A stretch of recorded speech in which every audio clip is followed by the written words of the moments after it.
जी अस्सलाम वालेकुम। मैं हूँ आपका मेज़बान शिराज हुसैन और आज प्रोग्राम में आज की व्लॉग में बात करते हैं बाबर आजम के हवाले से, जरदारी साहब के हवाले से और पेट्रोल की कीमतों के हवाले से बात करेंगे। सबसे पहले शुरू करते हैं। जरदारी साहब का बयान है, सदर ममलिकत पाकिस्तान, उनका बयान है कि सबको मिलकर पाकिस्तान की तरक्की के लिए काम करना होगा, अक़लियतों को भी मिलकर काम करना होगा। जरदारी साहब बिल्कुल ज़बरदस्त बयान है, लेकिन क्या ये बयान की हद तक ही बयान रहेगा या इसके ऊपर कोई इम्प्लीमेंटेशन भी होगी, कोई अमली काम भी होगा। नाजरीन, अगर हम चाइना की तरफ देखें तो चाइना की आज़ादी 1949 में उनको जाके मिली है, 1949 में 1 अक्टूबर, और पाकिस्तान 1947 में आज़ाद हुआ है। यानी चाइना हमसे बाद में जाके आज़ाद होता है और आज पाकिस्तानी सारे खुश होते हैं कि चाइना पाकिस्तान के अंदर सी पैक बना के दे रहा है, लेकिन चाइना सिर्फ अपने मफाद तक सोचता है। लेकिन पाकिस्तानियों को इस बात पर खुशी होती है कि सी पैक बनाने से हमें ज़्यादा नौकरियां मिलेगी, हमें पैसे मिलेंगे, रोज़गार मिलेगा। लेकिन कभी हमने ये नहीं सोचा कि क्या पाकिस्तान कभी किसी और मुल्क को अपने मफाद की खातिर कर्जा देगा, क्या पाकिस्तान किसी और मुल्क के अंदर सी पैक बना के देगा अपने मफाद के लिए। ऐसा कभी नहीं होता।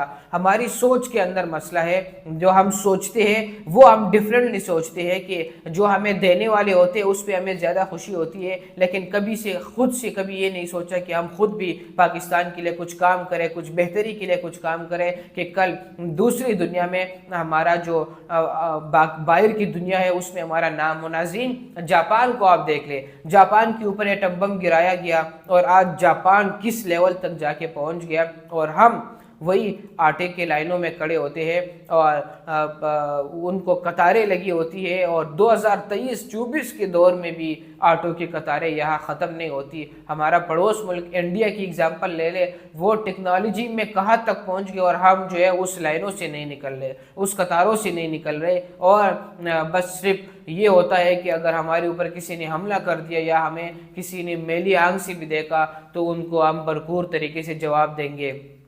क्या ये तरक्की आप टेक्नोलॉजी के दौर में नहीं कर सकते? मोदी जो है भारत के वज़ीर आज़म, वो कहते हैं कि आ जाए हमारे साथ मुकाबला अगर आपने करना है तो हमें टेक्नोलॉजी में हरा के दिखाए।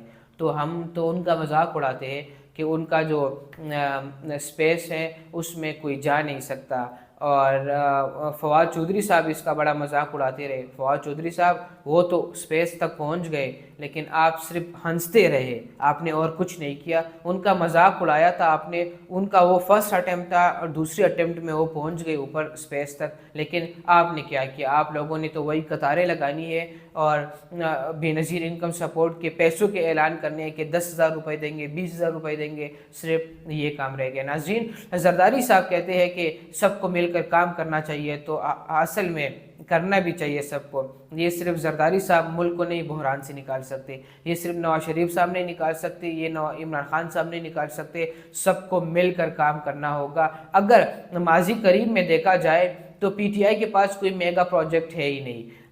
सबसे ज़्यादा जो काम किया है वो नून लीग ने किया है, नून लीग ने डिलीवर किया है। और ये नहीं कि करप्शन नहीं हुई, करप्शन हर बंदे ने की है। ये नहीं है कि पीटीआई वालों ने करप्शन नहीं किए, लेकिन पीटीआई का बयानिया सिर्फ स्ट्रांग है, उनका प्रोपेगेंडा सेल स्ट्रांग है, और उसमें आप कोई भी चीज़ कहे तो उनको जल्दी वायरल करवा सकते हैं, उनको शेयर करवा सकते हैं, तो ये उनके पास ताकत है। लेकिन उन्होंने कोई मेगा प्रोजेक्ट्स के ऊपर काम नहीं किया। नाज़रीन, पेट्रोल की कीमतों से उन हवाले से बात करेंगे कि कल से 1 अप्रैल से पेट्रोल की कीमतों में 10 रुपये फ़ी लीटर इजाफा होने जा रहे हैं। और ये जो ख़बर आ रही है शायद ये हो भी सकता है। जब पेट्रोल की कीमतों में इजाफा होता है तो हर चीज़ की कीमतों में इजाफा हो जाता है। और IMF आपको पैसे देते हैं, जब IMF आपको पैसे देगा तो वो आपसे डिमांड करेगा और वो आपको कहेगा कि इन चीज़ों में इजाफा करना है। अभी मज़ीद टैक्सेस लगेंगे आवाम के ऊपर। और मैं आपको एक और मिसाल दूँ, एक वीडियो सर्कुलेट हो रही थी सोशल मीडिया के ऊपर, और उसमें एक बंदा कहता है कि मैंने घर बनाया है नया, लेकिन उसका मीटर नहीं लगा हुआ, और उसका मीटर भी नहीं लगा हुआ फिर भी मुझे 7,000 का बिल आ चुका है। तो ये तो पाकिस्तान का कानून है। ये हमारी हालत है कि किसी का मीटर लगा ही नहीं है, कोई इस्तेमाल कुछ करता ही नहीं है, उसने घर से सिर्फ 4 दीवारी की है और उसके ऊपर इतना बिल आता है उनको। तो आप अंदाज़ा लगा लें कि इस मुल्क के अंदर क्या कुछ नहीं होता। और जो वापडा की मुलाजिमीन है उन साहिबान के लिए बिजली फ्री होती है, वो अपने घर के अंदर सर्दियों में गैस की हीटर इस्तेमाल, बिजली की हीटर इस्तेमाल करते हैं, बिजली की गीज़र इस्तेमाल करते हैं, हर चीज़ जो है उनकी बिजली फ्री चलती है, लेकिन उनका बिल आता है 70 से 80 रुपये, सिर्फ ये दिखाने के लिए कि वाकई कोई मीटर लगा हुआ है और अब उनका बिल भी आना शुरू हो गया। नाज़रीन, प्रोग्राम के आखिर में बाबर आजम के हवाले से बात करेंगे कि बाबर आजम को कप्तानी वापस मिल गई और वो T20 और ODI क्रिकेट में टीम की क़यादत करेगा। ये बड़ी अच्छी पेशरफ्त है कि बाबर आजम को कप्तान बनाया गया, लेकिन आपने जो शाहीन शाह अफरीदी के साथ किया वो अच्छा नहीं किया।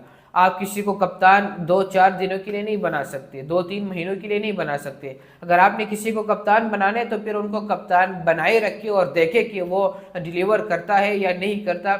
लेकिन जिस तरह आपने बाबर आजम को निकाला था तो वो भी तरीका ठीक नहीं था, तो उनके ऊपर आपने दबाव डाला, फिर उन्होंने रिज़ाइन कर दिया। और क्या अब मोहम्मद आमिर और इमाद वसीम जो है वो T20 वर्ल्ड कप में खेलेंगे या नहीं बाबर आजम की क़यादत में, तो ये तो अब देखना होगा। क्योंकि जिस तरह ज़राई के मुताबिक ख़बरें आती है कि बाबर आमिर और जो इमाद वसीम है उनके ताल्लुकात अच्छे नहीं है, लेकिन कप्तान बाबर आजम है तो फिर सिलेक्शन भी बाबर आजम की होगी। देखना होगा कि क्या होता है। अपने मेज़बान शिराज को दीजिए इजाज़त, अल्लाह ने के बाद।